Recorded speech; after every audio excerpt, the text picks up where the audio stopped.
अब ये देखें, ये एक्चुअल सेल डिवीजन, ये साइटोकाइनेसिस है कि अब यहाँ पूरा सेल जो है ये ऐसे डिवाइड होगा, एक सेल से दो बनेंगे।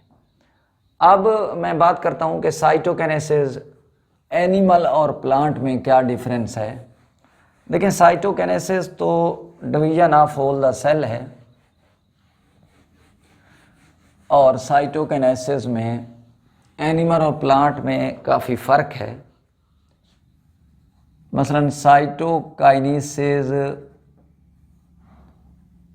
इन एनिमल्स, अगर मैं बात करूं तो देखें लेट टीलोफेज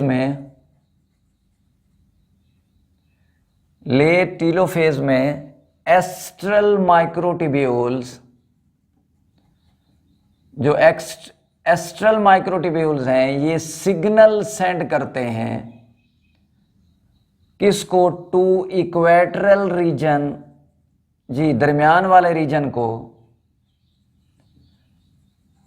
जहां पे एक्टिन और मायोसिन प्रोटीन एक रिंग बनाती हैं। ये देखें, ऐसे दो न्यूक्लियाई थे, ये एस्ट्रल माइक्रोट्यूब्यूल थे, इन्होंने सिग्नल भेजे इस दरमियान वाले रीजन को। यहां एक एक्टिन और मायोसिन ने एक कंट्रैक्टाइल रिंग बना लिया, सुकड़ने वाला रिंग बना लिया, और ये जो कंट्रैक्टाइल रिंग है ये कंट्रैक्ट होता है। जब कंट्रैक्ट होता है तो आप देख सकते हैं कि एक क्लीवेज फरो बनता जाता है, तकसीम होने वाला गढ़ा बनता जाता है। और ये जो क्लीवेज फरोइंग है, क्लीवेज फरो है, ये डीप एंड डाउन, ये मज़ीद डीप होता है। तो जब ये डीप होता है तो इस तरह पूरे साइटोप्लाज्म को ये डिवाइड कर देगा और एक सेल से दो सेल बन जाते हैं। तो ये मैंने बात की साइटोकिनेसिस इन एनिमल। अगर मैं प्लांट के हवाले से बात करूं तो प्लांट में ज़रा थोड़ा सा डिफरेंस है, क्योंकि उसकी बाहर सेल वाल है और सेल वाल की वजह से सेल की शेप नहीं चेंज होती। दूसरा ये है कि यहाँ सेंट्रियोल्स नहीं होते, तो एस्ट्रल्स माइक्रोट्यूब्यूल्स मौजूद नहीं होंगे, बल्कि सेंट्रियोल्स की बजाय यहाँ प्लांट सेल के अंदर मौजूद होते हैं एनालॉगस रीजन, यानी जिनका फंक्शन बिल्कुल सेंट्रियोल जैसा है। तो जो प्लांट हैं उनमें एनालॉगस रीजन जो हैं ये अहम किरदार अदा करते हैं। ये एनालॉगस रीजन जो है ये सिग्नल भेजते हैं, जी किसको भेजते हैं जनाब, गोल्जी कॉम्प्लेक्स को। इन मेटाफेज में गोल्जी कॉम्प्लेक्स ने सिक्रीट करने हैं गोल्जी वेसिकल। अब ये गोल्जी वेसिकल आके जी अरेंज होके एक फ्रेगमोप्लास्ट,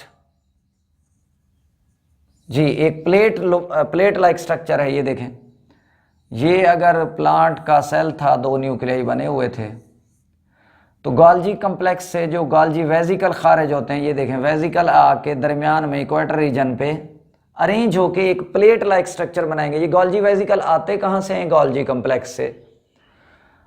अब इनके अंदर जो मटेरियल होता है ये प्रिकर्सर होता है फॉर सेल वाल। तो ये पूरी स्ट्रक्चर जो है दैट इज कॉल्ड द फ्रेगमोप्लास्ट। तो फ्रेगमोप्लास्ट है, तो प्लांट में फ्रेगमोप्लास्ट बनती है, एनिमल में क्लीवेज फरो बनता है। और बाद में ये होता है कि इनकी जो ये मेम्ब्रेन है ये फ्यूज्ड हो जाएगी, देखें, और फिर ये गोल्जी वेसिकल की ये मेम्ब्रेन इस साइड वाले इस सेल की डॉटर सेल की सेल मेम्ब्रेन बन गई, और ये वाले इस डॉटर सेल की सेल मेम्ब्रेन बन गई, और अंदर जितना मटेरियल था जी उसने बना दी सेल वाल। तो इस तरह ये सेल वाल, यहाँ ये दरमियान में सेल वाल डेवलप हो जाते हैं। तो इस तरीके से जो एनिमल के सेल हैं वो तो क्लीवेज फरो से डिवाइड हुए, लेकिन जो प्लांट के सेल हैं वो फ्रेगमोप्लास्ट की वजह से एक्चुअली डिवाइड होकर दो सेल बना देते हैं।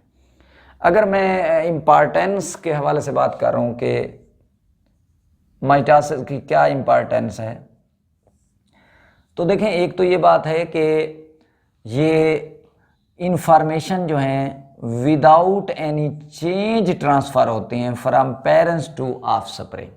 अगर कोई जानदार ए सेक्सुअल रिप्रोडक्शन कर रहा है, माइटोसिस के जरिए रिप्रोड्यूस कर रहा है, तो इंफॉर्मेशन जो है ये विदाउट एनी चेंज, किसी तब्दीली के बगैर आगे ट्रांसफर होती है, यानी सेम आइडेंटिकल इंफॉर्मेशन जाती है। इसी तरीके से क्योंकि आइडेंटिकल करैक्टर आगे ट्रांसफर होते हैं तो हम क्लोनिंग जब भी करवाएंगे इसी का सहारा लेते हैं। तो जब टिश्यू कल्चर टेक्निक होती है तब भी इसी का सहारा हम लेते हैं। इसी तरीके से हमारी बॉडी के अंदर ये अहम किरदार अदा करती है, ख़ासतौर पर ग्रोथ के हवाले से करें, हमारा साइज जब बड़ा हो रहा होता है तो सेल जो डिवाइड हो रहे होते हैं वो माइटोसिस से डिवाइड हो रहे होते हैं। इसी तरह जो रीजनरेशन का प्रोसेस है, अगर कहीं कट वगैरह लग जाता है तो हीलिंग ऑफ वाउंड है, ये एग्जांपल है रीजनरेशन की, तो ये भी माइटोसिस का कमाल है।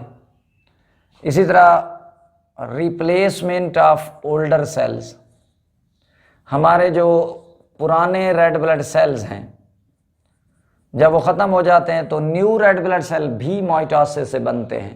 तो all these are the gift of mitosis except the abnormal growth that is known as the cancer. जो कैंसर है ये भी माइटोसिस है, लेकिन ये मिसमैनेज सेल डिवीजन है, abnormal सेल डिवीजन है, जिसे हम नाम दे देते हैं कैंसर। अल्लाह।